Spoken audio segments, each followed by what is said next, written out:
شريك له.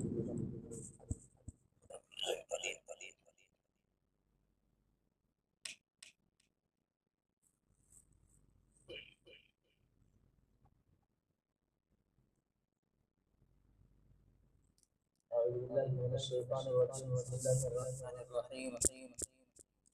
فلما أحس عيسى منهم الكفر قال من أنصاري إلى الله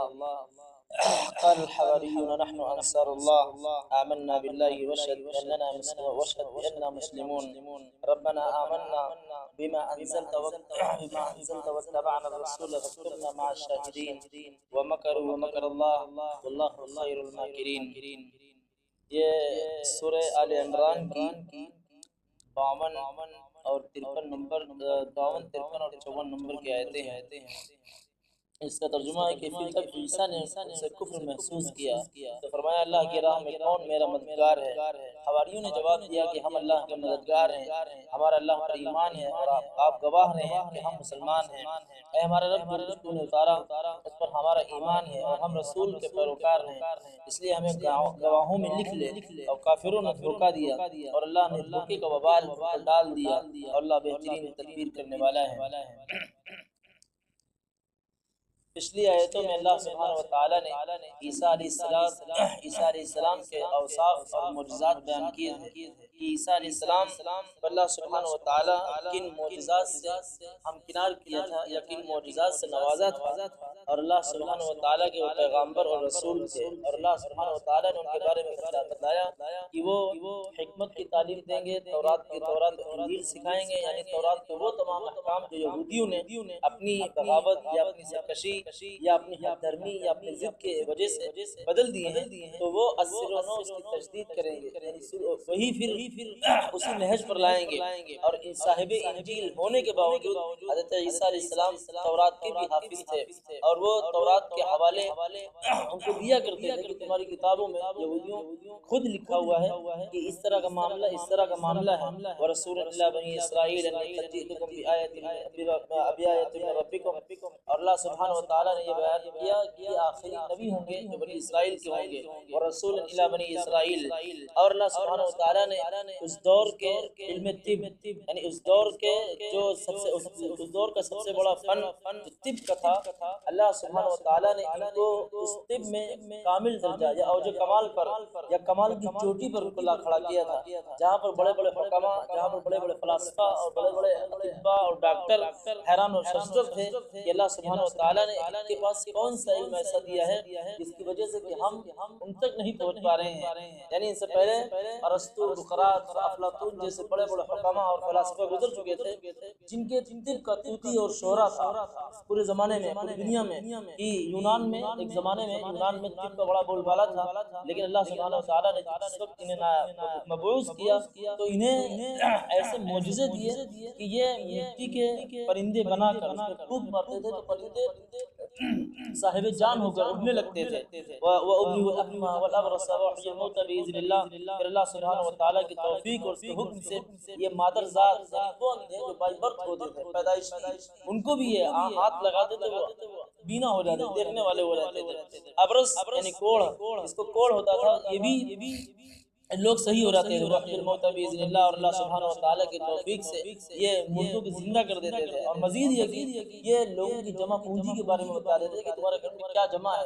کیا تم لوگ ذخیرہ اندوزی کر رہے ہو اور کیا چیز چھپا رہے ہو، اور تم لوگ مطلب اسلامی احکام کے مطابق نہیں چل رہے ہو تو کیا وجہ ہے. وَأُنَبِّئُكُم بِمَا تَأْكُلُونَ وَمَا تَدَّخِرُونَ فِي بُيُوتِكُم. تو یہ سارے معجزات ایسے تھے جس کے سامنے پوری دنیا ششدر تھی. إِنَّ فِي ذَلِكَ لَآيَةً لَكُمْ إِن كُنتُم مُؤْمِنِينَ. اور اللہ سبحانہ و تعالیٰ نے حضرت عیسیٰ علیہ السلام کو یہ معجزات اس لیے عطا فرمائے تھے تاکہ رسول کی یعنی عیسیٰ علیہ السلام کی صداقت و سچائی کی دلیل بن سکے، اور اللہ سبحانہ و تعالیٰ کی جانب سے ان کی رسالت پر مہر لگ سکے. وَمُصَدِّقًا لِمَا بَيْنَ يَدَيَّ مِنَ التَّوْرَاةِ وَلِأُحِلَّ لَكُمْ بَعْضَ الَّذِي حُرِّمَ عَلَيْكُمْ وَجِئْتُكُم بِآيَةٍ مِّن رَّبِّكُمْ. پھر مزید یہ کہ یہودیوں کے وہ احکام یعنی وہ تمام تحریفات جو یہودیوں نے اپنی جانب سے یا اپنی سرکشی سرکشی کی وجہ سے کر لی تھی اور بہت سی وہ چیزیں جو حرام قرار دی تھی اپنے آپ پر، تو یہ تورات کا حوالہ دے کر ان کے مسائل کو یا ان کے معاملات کو صحیح کرتے تھے، وہ چیزیں حلال کر دیتے تھے۔ وجئتکم بآیۃ من ربکم فاتقوا اللہ وأطیعون، اور یہ بات کہا کرتے تھے کہ اللہ سبحانہ و تعالیٰ سے ہی ڈرتے رہو اور میری اتباع کرو، میری پیروی کرو، ان اللہ ربی وربکم فاعبدوہ ھذا صراط مستقیم۔ اور پھر ایک بڑی حقیقت کا اظہار اس طرح کرتے تھے کہ تمام انبیاء علیہ السلام کی دعوت اور ان کا اصل مشن یہی رہا ہے کہ اللہ سبحانہ و تعالیٰ کی ہی عبادت کی جائے اور اس کے بھیجے ہوئے پیغمبر کو مانا جائے، اس لیے کہ اللہ سبحانہ و تعالیٰ ہی اس دنیا کی سب سے بڑی سچائی اور ناقابل رد حقیقت کا نام ہے ھذا صراط مستقیم، اور یہ سیدھا یہ سیدھی نہج ہے، یعنی توحید کی سیدھی راہ ہے جس پر ہم ابھی عمل پیرا ہیں، تم بھی ہماری بات مان کر عمل پیرا ہو جاؤ۔ تو فرم اب یہاں ان آیتوں سے اللہ سبحانہ و تعالیٰ یہودیوں کی ان سازشوں اور ان پرفریب مکاریوں کا ذکر کر رہا ہے کہ فلما حس عیسیٰ منہم الکفر قال من انصاری الی اللہ، جب دیکھا یہودیوں نے کہ حضرت عیسیٰ علیہ السلام کی دعوت بڑھتی جا رہی ہے، ان کے ماننے والے بڑھتے جا رہے ہیں، تو اس دور کا جو حاکم تھا یا اس دور کی جو حکومت تھی اس کو یہ لوگ یہ برگلانے لگے کہ عیسیٰ علیہ السلام ہمارے مذہب کے خلاف اور ہماری حکومت کا تختہ پلٹنے کے لیے اپنے متبعین اور حواری بڑھا رہے ہیں، اور ان کی دعوت تمہارے لیے زہر قاتل ہے، ان کا جلدی سے صفایا کرو ورنہ تمہاری حکومت کا تختہ الٹنے والا ہے۔ فلما حس عیسیٰ منہم الکفر قال من انصاری الی اللہ، تو یہودیوں نے بہت بڑھ چڑھ کر حصہ لیا کہ حضرت عیسیٰ علیہ السلام کو یہ آخری انجام تک پہنچا دیں۔ تو یہ جو روم کی حکومت تھی اور اس وقت کا جو ان کا شام کا گورنر تھا، اس وقت ہیروڈیس نام کا ایک بادشاہ تھا، تو ہیروڈیس نے آخر مجبور کو عیسیٰ علیہ السلام کو گرفتار کر لیا، کچھ دن رکھا، پھر اس کے بعد یہ مجبور اس نے کسی حکمت سے اپنے ایک نائب کے پاس بھیج دیا، اس کا نام تھا بلاطوس۔ تو بلاطوس یہ مطلب جو عوام تھی وہاں کی، اس کے ہاتھوں مجبور ہو کر حضرت عیسیٰ علیہ السلام کی پھانسی پر یہ رضامند ہو گیا۔ تو اللہ سبحانہ و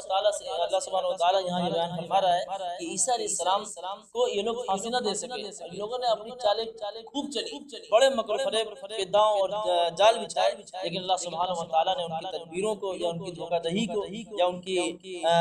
کے مکر و فریب کو تار کر دیا۔ وَمَكَرُوا مَكَرَ اللَّهُ وَاللَّهُ خَيْرُ الْمَاكِرِينَ، اور جو حواری تھے حضرت عیسیٰ علیہ السلام کے بہت زیادہ پہلے لوگ تھے، لیکن صرف 12 افراد ایسے بچے تھے جو واقعی ان کے سچے متبع تھے، یعنی حقیقی مسلم تھے، اور وہی لوگ یہ ان لوگوں نے یہی کہا تھا کہ نحن انصار اللہ، ہم آخری دم تک عیسیٰ علیہ السلام کی دعوت کا، کی تبلیغ میں ساتھ دیں گے اور اللہ کے سبحانہ و تعالیٰ کے کلمے کو بلند کرنے کے لیے جد و جہد اور لازوال کوششیں کرتے رہیں گے۔ تو اللہ سبحانہ و تعالیٰ نے ان کی گواہی کا ذکر فرمایا ہے اور ان کے اس جذبے کا ذکر فرمایا ہے کہ جب عیسیٰ علیہ السلام نے ان کی جانب سے یعنی یہودیوں کی جانب سے ان کو بھاپ لیا کہ اب ہمارا یہ لوگ خاتمہ کر کے ہی مانیں گے، تو اللہ سبحانہ و تعالیٰ نے حضرت عیسیٰ علیہ السلام کو ان کے مکر و فریب سے بچا لیا، اور اس وقت اللہ سبحانہ و تعالیٰ نے ان کی ہم شکل یعنی ان کے ہم شکل ایک شبیہ مطلب ایسا انسان کر دیا کہ اس کو ہی یہ لوگ عیسیٰ علیہ السلام سمجھے اور اسی کو پکڑ کر لے گئے اور پھانسی دے دی کہ اللہ سبحانہ و تعالیٰ نے اس وقت کو رفع آسمانی یعنی آسمان میں ایسے ہی اٹھا لیا، پھر یہ قیامت کے قریب اتریں گے۔ تو انہوں نے یہ کہا تھا کہ قال من انصاری الی اللہ، یعنی اپنے متبعین کا یا اپنے ماننے والوں کا یہ جذبہ دیکھنے کے لیے یا ایمان کو جانچنے کے لیے کہ من انصاری الی اللہ، اللہ کے لیے کون ہمارا مددگار ہوگا اور کون ہمارا ساتھ دے گا۔ تو نحن انصار اللہ کہنے والے یہ 12 وہ افراد تھے جن کا اللہ سبحانہ و تعالیٰ نے ذکر کیا ہے، یہی سچے اللہ کے مخلص بندے تھے، یہی اللہ کے اولیاء تھے۔ آمنا باللہ واشهد اننا مسلمون، شروع میں جو حواری کا لفظ استعمال ہوتا تھا وہ دھوبیوں کے لیے استعمال ہوتا تھا، اور حضرت عیسیٰ علیہ السلام جو اپنی تبلیغ کرتے تھے زیادہ تر گلیلی نام کی ایک جھیل کے پاس کرتے تھے، یہاں دھوبیوں کے پاس جانا اور ان سے بات کرنا، تبلیغ کے لیے جانا، ان سے بات کرنا اور دعوت دینا، یہ ان کا مشن تھا۔ تو کچھ لوگ تھے جو ان کی بات مان کر یا ان کی دعوت پر لبیک کہہ کر ان کے ساتھ ہو گئے تھے، تو شروع میں حواری انہی کو کہا جاتا تھا۔ تو اللہ سبحانہ و تعالیٰ پھر یہ دھیرے لفظ آگے چل کر انصار اور مددگار کے لیے بولا جانے لگا۔ قال الحواریون نحن انصار اللہ آمنا باللہ واشهد بأننا مسلمون، اور پھر ان کی گواہی اللہ سبحانہ وتعالی نے یہاں ذکر فرمائی ہے کہ آپ گواہ رہیے گا کہ ہم لوگ مسلم ہیں، یعنی اللہ سبحانہ وتعالی کے احکامات کو ماننے والے ہیں اور آپ کے سچے پیروکار ہیں۔ ربنا آمنا بما انزلت واتبعنا الرسول فاكتبنا مع الشاہدین، پھر فرمایا کہ ہمارے رب ہم آپ پر ایمان لائے اور آپ نے جو کچھ کتاب نازل کی ہے یا احکام نازل کیے ہیں ہم نے ان کو مانا، واتبعنا الرسول ہم نے اپنے رسول کی پیروی کی، فاکتبنا مع الشاہدین اور ہمیں گواہ یعنی ہمیں گواہوں میں لکھ دیجیے، یعنی ماننے والوں میں لکھ دیجیے، فاکتبنا مع الشاہدین ومکروا ومکر اللہ واللہ خیر الماکرین۔ اور اللہ سبحانہ وتعالی نے یہاں مکر کا لفظ استعمال ہوا ہے، اس کا تو لفظ یعنی لغوی یا لغتاً معنی تو یہ بنتا ہے کہ تدبیر کرنا، سازش کرنا یا دھوکہ دہی کرنا، لیکن اللہ سبحانہ وتعالی کی جانب اس لفظ کا جب انتساب کیا جائے یعنی اللہ کے لیے مکر بولا جائے تو اللہ کے لیے جب مکر بولا جائے گا تو اس کا معنی تبدیل ہو جائے گا، تو وہاں پر اس کا معنی ہوگا تدبیر کرنا۔ ومکروا ان لوگوں نے سازشیں کی، ومکر اللہ اللہ نے تدبیر کی، واللہ خیر الماکرین اور اللہ سبحانہ وتعالی کو کون تدبیر میں ہرانے والا ہے، اور اللہ سبحانہ وتعالی ہی سب سے بہترین تدبیر کرنے والا ہے۔ یہ مختصر سا ایک دیباچہ تھا۔ اب یہاں پر میں تفسیر بیان کر رہا ہوں کہ شروع میں انبیاء کے ماننے والے غربا ہوتے تھے، اور یعنی جب اللہ کے نبی علیہ السلام کو یہ یقین ہو گیا کہ لوگ کفر پہ جمے ہوئے ہیں اور کسی صورت بھی گمراہی چھوڑنے کا نام نہیں لے رہے ہیں، تو آپ نے اعلان فرمایا کہ کون ہے جو میری معاونت کے لیے، میری مدد کے لیے میرے ساتھ تیار ہے، یعنی کون میری پیروی کرے گا۔ اس سے بظاہر آپ کی یہ مراد تھی کہ دعوت اسلام میں کون میرا ہاتھ بٹائے گا۔ پیغمبر اسلام علیہ السلام بھی ہجرت سے پہلے حج کے موسم میں لوگوں سے فرمایا کرتے تھے کہ کوئی ایسا شخص ہے جو مجھے اپنے پاس پناہ دے تاکہ میں لوگوں کو اپنے رب کا پیغام پہنچا دوں۔ قریش مجھے اللہ کا پیغام پہنچانے نہیں دیتے، آخر انصاریوں نے آپ کی دعوت قبول فرما کر آپ کو پناہ دی اور آپ کی ہر ممکن مدد کی۔ پھر جب آپ ہجرت کر کے ان کے پاس چلے گئے تو انہوں نے آپ کی خوب خاطر و مدارات اور بے حد معاونت کی، آپ سے موذیوں کو روکا اور کسی کو آپ کی طرف ٹیڑھی نگاہ سے دیکھنے کی بھی اجازت نہ دی، رضی اللہ عنہم اجمعین وارضاہم۔ حضرت عیسیٰ پر یہودیوں کا ایک گروہ تھا جو ایمان لایا، جس سے آپ کو قوت حاصل ہوئی، جو آپ کا مددگار اور اس نور کا جو اللہ سبحانہ وتعالی نے آپ پر اتارا تھا پیروکار بن گیا۔ باقی کافر تھے، کہتے ہیں حواری بھی تھے، آپ نے فرمایا کپڑے کیا دھوتے ہو، میرے پاس آؤ میں تمہیں دل دھونے کے گر سکھاؤں گا۔ یا سفید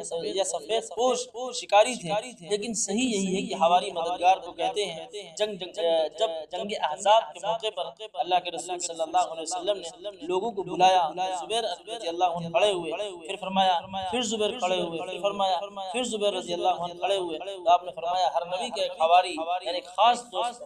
سچا مددگار ہوتا ہے یا خاص دوست ہوتا ہے، اور میرے حواری زبیر ہیں۔ شاہدین سے امت محمدیہ علیہ السلام مراد ہے۔ حضرت عیسیٰ کے قتل کا منصوبہ، اس آیت میں یہودیوں کی بدنیتی کا خبث باطن کا بیان ہے کہ انہوں نے اللہ کے برگزیدہ نبی کو قتل کرنے کا عزم اور تہیہ کر لیا۔ اس وقت کا بادشاہ بھی کافر تھا، یہودیوں نے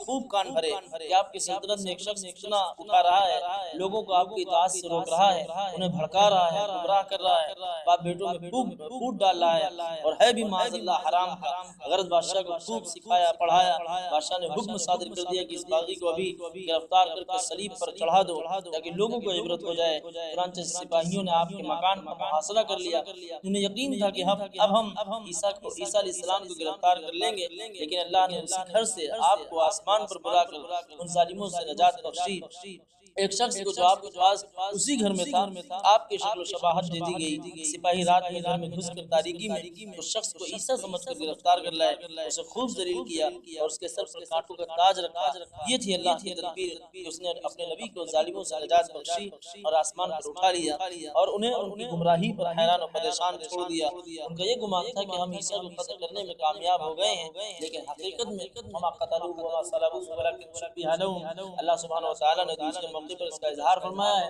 کہ نہ ان لوگوں نے عیسیٰ کو قتل کیا نہ ان کو سولی دی، بلکہ اللہ سبحانہ وتعالی نے ان کو مشابہ ایک انسان قرار دیا۔ اللہ نے انہیں سنگ دل اور حق کا مخالف بنا دیا، حق کی مخالفت ان میں ہمیشہ رہے گی اور ان پر ایسی ذلت ڈال دی جو قیامت تک ان کا پیچھا نہیں چھوڑے گی۔ اسی لیے اللہ نے فرمایا اللہ ہماری تدبیر کیسی بہتر تدبیر ہے، غرض ہے کہ ان کی تمام تدبیریں خاک اور مٹی میں مل گئیں۔ اللہ سبحانہ وتعالی ہم کی توفیق عطا فرمائے اور قرآن کی تفسیر کے نور سے مالا مال فرمائے اور اپنا خاص طور سے بندہ بنائے اور آخرت میں سرور اور کامیاب بنائے. سبحان اللہ.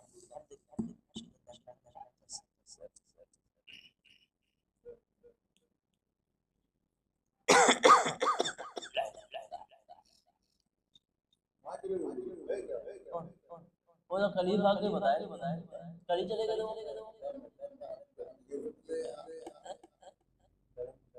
ہاں وہ زور سے پہلے چلے گا مگر بتایا پتہ نہیں کہاں سے نہیں بتایا ہم تو بات ہی نہیں کی ہے.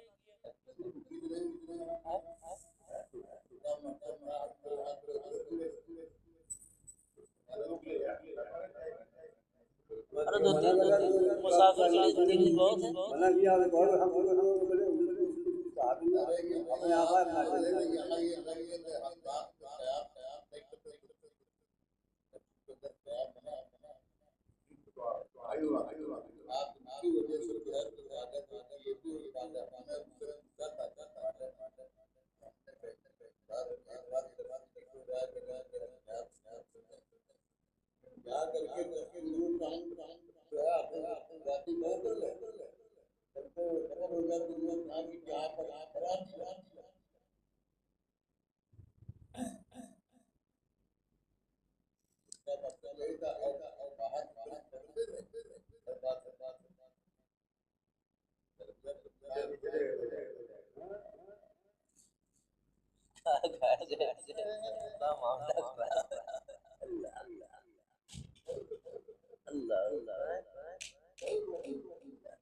ارے تو ہمیشہ کے لیے تھوڑی نا تو روک لیتا ہے. 2 3 دن بہت ضیافت کی مہمان نوازی اور اپنا کھانا کھلایا بیٹھالا بات چیت کیا ہوا کرے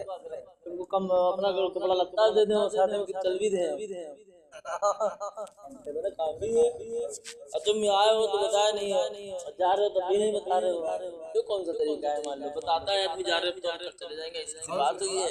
اور اب ہمارا معاملہ صحیح ہو رہا ہے یا معاملہ ٹھیک ہو جائے گا چلے جاؤ ٹھیک ہے. تم بغیر بتائے ہوئے پتہ کہاں گئے ہو کسے کہتے ہیں مانگے ہو گئے ہو.